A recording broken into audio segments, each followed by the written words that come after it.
Executive order یہ ہے کہ اس لمبے پروسیس کو فالو کیے بغیر جو وزیر اعظم ہے اس کے پاس یہ اختیار ہے کہ وہ جو چاہے ایک ایگزیکٹو آرڈر دے دے کہ بھئی ساری باتیں اپنی جگہ، بس اس کو فوراً امپلیمنٹ کیا جائے. ظاہر ہے کہ وہ وزیر اعظم ہے، اس کے پاس یہ اتھارٹی ہے.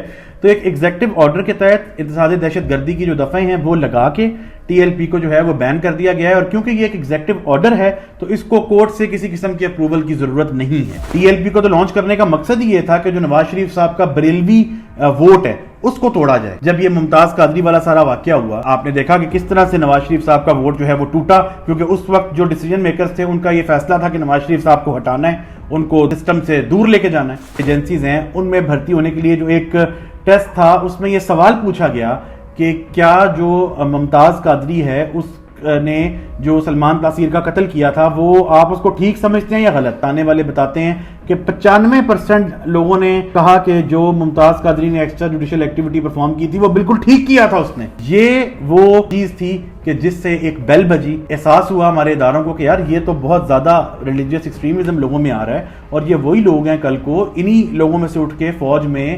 اسٹیبلشمنٹ میں، دیگر اداروں میں لوگوں نے بھرتی ہونا ہے. اور اگر یہ والا موقف جو ہے یہ سر چڑھتا رہا تو پھر کس طرح سے سسٹم چلے گا. باتیں کرتے ہیں نا جی کہ یہ صرف ڈی ایچ ہی بنا سکتی ہے آرمی، اور یہی کر سکتی ہے اور وہ کر سکتی ہے. ایسی چپیڑیں انہوں نے ان لوگوں کے منہ پہ ماری ہیں کہ پوری دنیا میں پاکستان کی جو ہے اس وقت وہ عزت ہو رہی ہے. اور وہ عزت اس لیے ہو رہی ہے کہ پاکستان کی فوج نے جتنا پروفیشنلی اپنے سے دگنے ملک کو شکست دی ہے اس کی کوئی مثال آپ کو ملتی نہیں ہے. بسم اللہ الرحمن الرحیم. السلام علیکم. آپ دیکھ رہے ہیں وائس آف عبداللہ اور میں ہوں عبداللہ قاضی.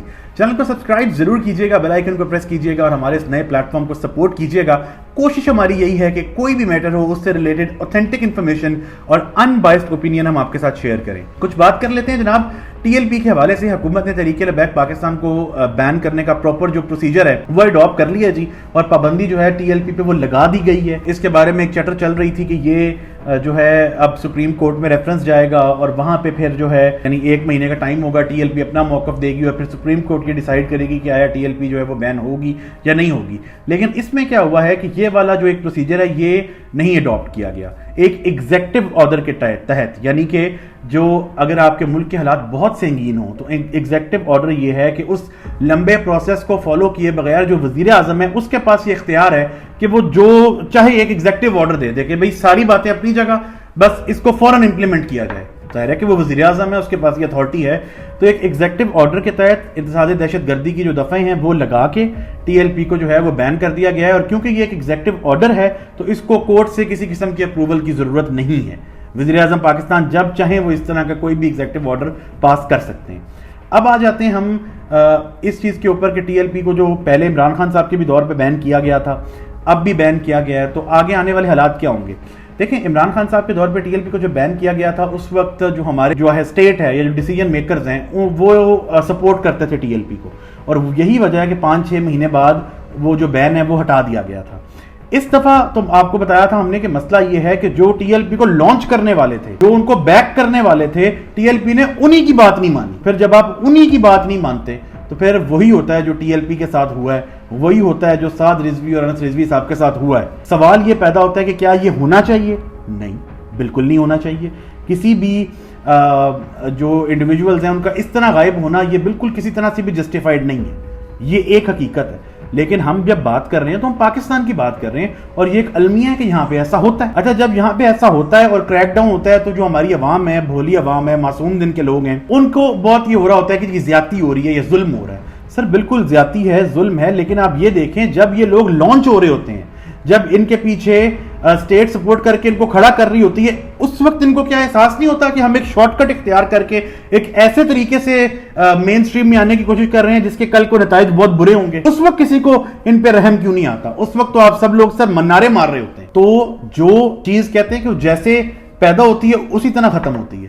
ٹی ایل پی ہو چاہے ٹی ٹی پی ہو، یہ سب وہ لوگ ہیں جن کو مختلف اسکول آف تھاٹس، کیونکہ پاکستان میں لوگ مذہب کو جذبات کے ساتھ افیلیٹ کرتے ہیں، جذباتی طور پہ چیزوں کو دیکھتے ہیں. ٹی ایل پی جو ہے اس کو بریلوی اسکول آف تھاٹ کے ساتھ، اور ٹی ٹی پی جو طریقے طالبان پاکستان ہے اس کو دیوبندی اسکول آف تھاٹ کے ساتھ لنک کر کے ایسے ان کو لانچ کیا گیا کہ پبلک جو ہے وہ ان کے ساتھ جو ریلیجیس سینٹیمنٹ ہے، جو ریلیجیس ہارمنی ہے پبلک کی، وہ ان کے ساتھ چلی جائے. اور پھر یہی ہوا، پبلک نے ان کو سپورٹ کیا. ٹی ایل پی کو تو لانچ کرنے کا مقصد ہی یہ تھا کہ جو نواز شریف صاحب کا بریلوی ووٹ ہے اس کو توڑا جائے. جب یہ ممتاز قادری والا سارا واقعہ ہوا اور اس کے بعد پھر آپ نے دیکھا کہ کس طرح سے نواز شریف صاحب کا ووٹ جو ہے وہ ٹوٹا, کیونکہ اس وقت جو ڈیسیجن میکرز تھے ان کا یہ فیصلہ تھا کہ نواز شریف صاحب کو ہٹانا ہے, ان کو سسٹم سے دور لے کے جانا ہے, تو پھر وہ کیا گیا. اب ہوا یہ ہے کہ مطلب یہ پاکستان میں جو مختلف بھرتیوں کے ٹیسٹ ہوتے ہیں اس میں بھی جو ہماری جو ایجنسیز ہیں ان میں بھرتی ہونے کے لیے جو ایک ٹیسٹ تھا اس میں یہ سوال پوچھا گیا کہ کیا جو ممتاز قادری ہے اس نے جو سلمان تاثیر کا قتل کیا تھا وہ آپ اس کو ٹھیک سمجھتے ہیں یا غلط. تو کہنے والے کہتے ہیں یا بتانے والے بتاتے ہیں کہ 95% لوگوں نے کہا کہ جو ممتاز قادری نے ایکسٹرا جوڈیشل ایکٹیویٹی پرفارم کی تھی وہ بالکل ٹھیک کیا تھا اس نے. یہ وہ چیز تھی کہ جس سے ایک بیل بجی, احساس ہوا ہمارے اداروں کو کہ یار یہ تو بہت زیادہ ریلیجیس ایکسٹریمزم لوگوں میں آ رہا ہے, اور یہ وہی لوگ ہیں کل کو انہی لوگوں میں سے اٹھ کے فوج میں اسٹیبلشمنٹ میں دیگر اداروں میں لوگوں نے بھرتی ہونا ہے, اور اگر یہ والا موقف جو ہے یہ سڑ چڑھتا رہا تو پھر کس طرح سے سسٹم چلے گا. اسی لیے ٹی ایل پی جو ہے ایک یہ بھی وجہ ہے, اور ایک وجہ یہ ہے کہ ظاہر ہے کہ جو ان کے لانچ کرنے والے تھے اس دفعہ انہوں نے ان کی بات نہیں مانی, اور جب آپ ان کی بات نہیں مانتے اور آپ کو لایا بھی انہوں نہیں ہو تو پھر وہ آپ کو نہیں چھوڑتے سر. یہ ایک ایسی حقیقت ہے جو آپ پاکستان میں جتنی جلدی مان لیں تو اس میں آپ کا بھلا ہے. اچھا جی, بہت سے لوگ مجھے کہتے ہیں جی آپ اس کو بڑا سپورٹ کر رہے ہوتے ہیں. نہیں, میں تو سپورٹ نہیں کر رہا, نہ میں کہہ رہا ہوں کہ ایسا ہونا چاہیے.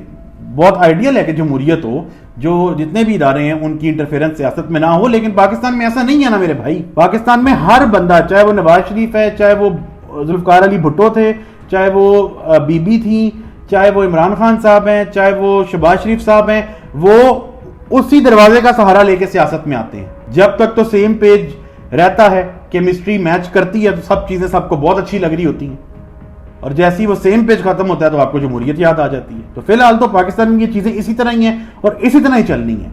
اور جو ہمارے ادارے ہیں ان کا ہولڈ سٹرونگ کیوں ہوا؟ اس لیے ہوا کیونکہ انہوں نے اپنے آپ کو پروف کیا ہے, اور جتنے منہ ان کے خلاف بھونکتے تھے انہوں نے یہ جنگ میں ثابت کر کے دکھا دیا ہے کہ یہ جو آپ باتیں کرتے ہیں نا جی کہ یہ صرف ڈی ایچ ای بنا سکتی ہے آرمی, اور یہی کر سکتی ہے اور وہ کر سکتی ہے, ایسی چپیڑیں انہوں نے ان لوگوں کے منہ پہ ماری ہیں کہ پوری دنیا میں پاکستان کی جو ہے اس وقت وہ عزت ہو رہی ہے. اور وہ عزت اس لیے ہو رہی ہے کہ پاکستان کی فوج نے جتنا پروفیشنلی اپنے سے دگنے ملک کو شکست دی ہے اس کی کوئی مثال آپ کو ملتی نہیں ہے. تو خیر جناب, ٹی ایل پی جو ہے وہ ایک ایکسٹریمسٹ اوپینین تھا ان کا. انہوں نے لوگوں کو ریلیجیسلی ایموشنل کیا یا ریلیجیسلی جذباتی کیا اور ایک نیریٹو بنایا. ٹی ایل پی کو بین کر کے آپ ان کو جلسے کرنے سے تو روک لیں گے, آپ ان کو روک لیں گے کہ وہ سڑکوں پہ نہ آئیں, کوئی احتجاج نہ کریں, کوئی موب اکٹھا نہ کریں.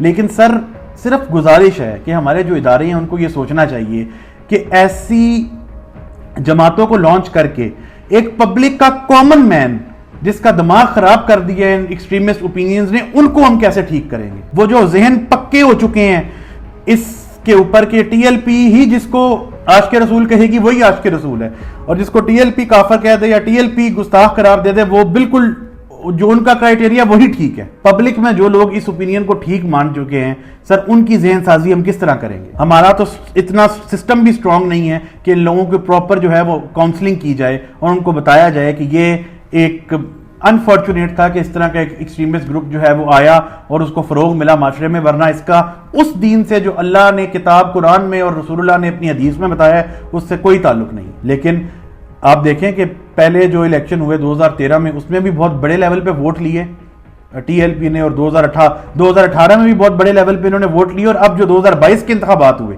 اس میں بہت بڑے لیول پہ انہوں نے ووٹ لیے. 2013 کو میں کوٹ کر گیا, وہ اس وقت یہ جماعت موجود نہیں تھی, اور غالباً پنجاب اسمبلی میں ان کا ایک ایم پی اے بھی موجود ہے.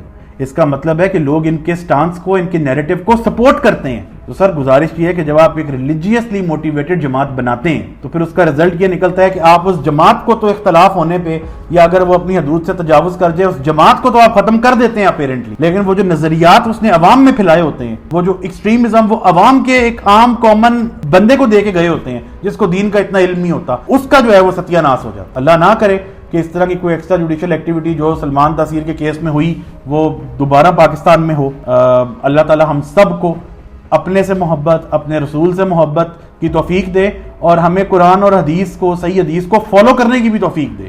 اور ہمیں سب کو رسول اللہ صلی اللہ علیہ وآلہ وسلم کی، اہل بیت کی، صحابہ کی سچی محبت بھی نصیب فرمائے. لیکن سر کسی گروہ کا یہ کام نہیں ہے کہ وہ اٹھ کے کسی کو گستاخ صحابہ کہہ دے، گستاخ اہل بیت کہہ دے، گستاخ رسول کہہ دے، یا کافر کہہ دے، یا یہ ڈیسائیڈ کرے کہ یہ بندہ جنت میں جائے گا یا جہنم میں جائے گا. اگر اس سوچ کو، یہ جو ایکسٹریم اوپینین انہی جماعتوں نے بنائی ہے. سپاہ صحابہ جو ایک جماعت تھی، یہ اہل تشیع کے اگینسٹ بڑا وہ اسٹرانگ قسم کا کریک ڈاؤن کرتے تھے، یا ان کو کافر کہا کرتے تھے سر عام.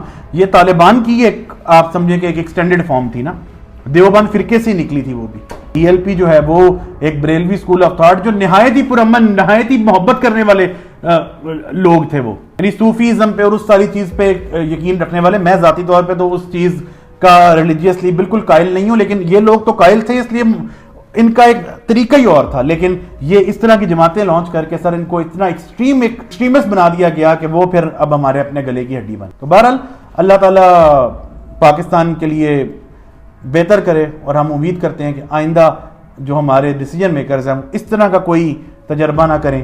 اول تو کوئی بھی تجربہ نہ کریں، لیکن خاص طور پہ اس طرح کا تجربہ نہ کریں جس میں لوگوں کے ریلیجیس سینٹیمنٹس جو ہیں وہ انوالو ہوں. آئی ہوپ سو کہ میں آپ کو اپنی بات سمجھا پایا ہوں. باقی پاکستان زندہ باد، پاک فوج پائندہ باد. فی الوقت اتنا ہی، بہت شکریہ.